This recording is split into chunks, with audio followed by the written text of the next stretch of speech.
What is up, TBMG Nation? We're back with another video, and today we will talk about Mulan. Not that Mulan, this Mulan.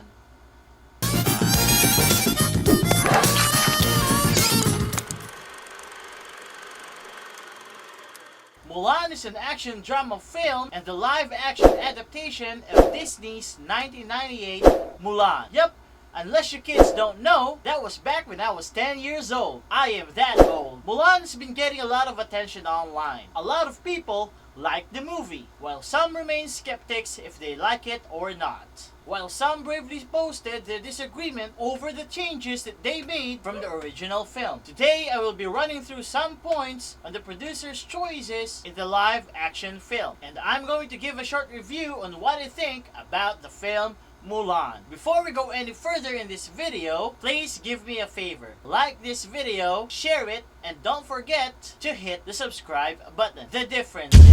A major difference in the plot is Mulan's love interest. In the live-action adaptation, her love interest is her fellow soldier as opposed to the animated where she liked her commander instead. In all appropriate nature, their decision to switch up makes sense at all. Making a live-action adaptation doesn't mean that you need to copy everything from the original film. I'm talking to you, Lion King. Seeing real people on screen makes it more attached to reality. So, Mulan having a romantic relationship with her commander would be morally challenging. Just come to think of it, it's like making your boss your boyfriend. Now that's awkward. The cutting her hair scene. The Mulan producer purposely removed the cutting of hair scene to make it more historically accurate. Check out your old favorite Chinese martial arts films. Most of their hairs are long and tied up. Mulan cutting her hair serves more on the Western audiences. I have childhood friends who are of Chinese descent, and believe me, they do have a short hair. Mulan with her hair shorter makes her look like more of a woman, unless she gets her head shaved or get a barber cut, which I researched and found out that there's no such thing as a barber's cut. Go ahead, look for it. The lack of Mushu. Mushu is of course our favorite dragon, which is voiced by Eddie Murphy in the original animated film. But in the live-action adaptation, we don't see any red dragon running around. I ring the gong. The Mulan producer explains, in Chinese culture and folklore, dragons traditionally symbolizes potent and auspicious power. The dragon is also a symbol of power, strength, and good luck for people who are worthy of it in East Asian culture. During the days of Imperial China, the emperor usually uses the dragon as a symbol of imperial strength and power. Thanks Wikipedia. Putting a dragon in the live-action film and making it as a comedic relief and a sidekick would be totally inappropriate for Chinese culture. I ring the gong. But here's a bit.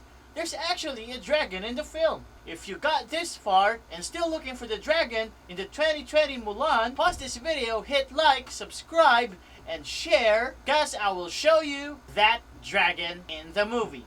Tell me your name.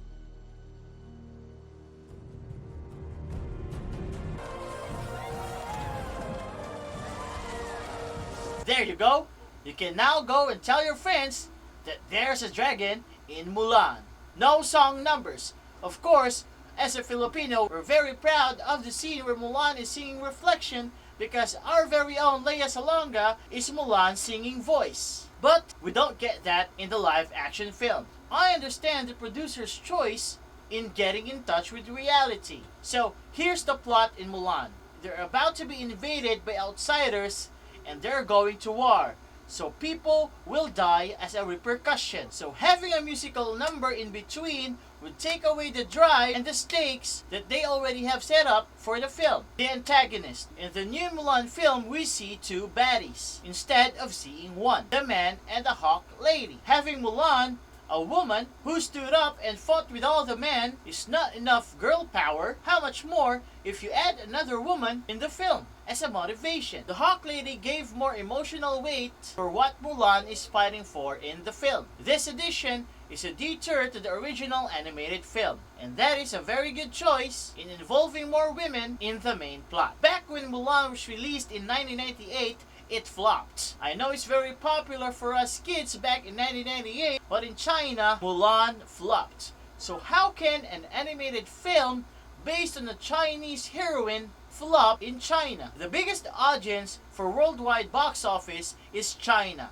and China makes all the difference. So here's what we got. Disney made all the sensible adjustments to serve their culture right. So that simply explains all the changes that they made in the film that could also have caused the issue for most fans. So here's what I think. Mulan is one of my childhood Disney films. That is alongside Lion King. As kids, we were captured by the magic by the fantasy world of Mulan. And for the record, I love the animated film. Getting into the film, we are immediately introduced to the close family knit of the Hua family, as how Chinese families should be. We were introduced to the protagonists and their reasons on why they are doing all those bad things to China. I immediately understand the tone of the movie. This is going to a different route than the animated film. We already saw how directly translating shot by shot from its original in the live action Lion King. The hype is all there, but somehow it simply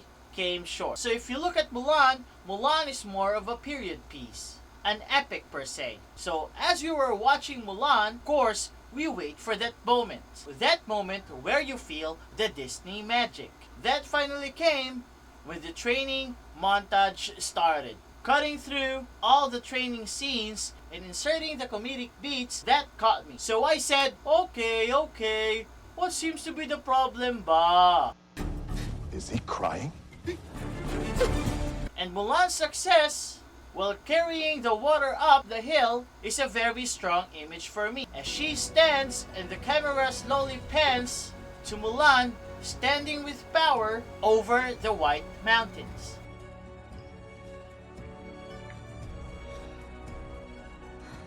What makes Mulan more relatable to us? She stood up for courage for her loved ones. And I understand and I believe that the movie showed enough for us to feel for her. And eventually, with her trying to save her father from the war, that eventually gave honor to her family. The battle sequences. It reminds me of all our favorite epic movie films as they go to battle. They did a good job while they were walking through the burnt village, and that gave me the horror. So a heavy detour to the original came in when Mulan faces off with the Hawk Lady. Of course, they talk to each other, and then suddenly, and Mulan realizes the importance of telling the truth in this war. So she takes off her armor so she can go to war. That doesn't sound right. And Mulan is oozing with chi. So chi in Chinese is an energy that a person has. And when Mulan goes back to the battlefield and she reveals herself as a woman, she was very graceful. So that's a Disney princess that we're all looking for. And that one is her hero moment, and the kids loved it.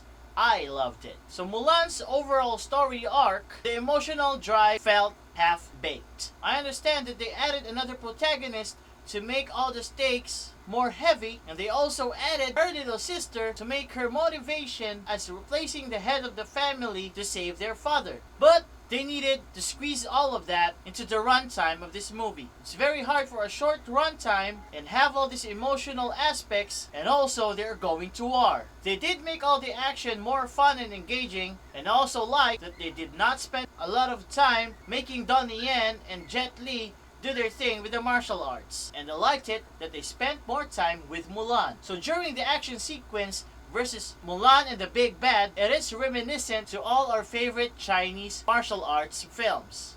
Mulan is made in 2020, and it follows the tradition of Disney in making their animated films into live-action movies. So we were hyped. This was supposed to come out in March, but because of the pandemic, we now see it in digital instead of the cinemas. You have to agree, it doesn't have the same magic that the original animated film has. But that's okay.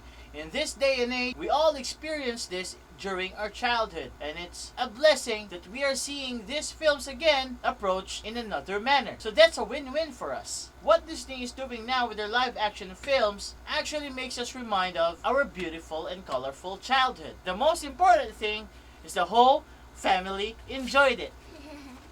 Did you like Mulan? Yes. You like it? You enjoyed Mulan? Yes. So Mulan is very impactful, especially that I have two beautiful girls. So having Mulan as a heroine is a very good motivation for them while growing up. This right here is Ari Icy, and this right here is Ian. So again, thank you so much for watching. If you like this video, please like, comment, share, subscribe. And remember, in this world, There are only two types of moviegoers. Those who goes to the movies then spoils it on the internet, and those who goes to the movies then watches TBMG.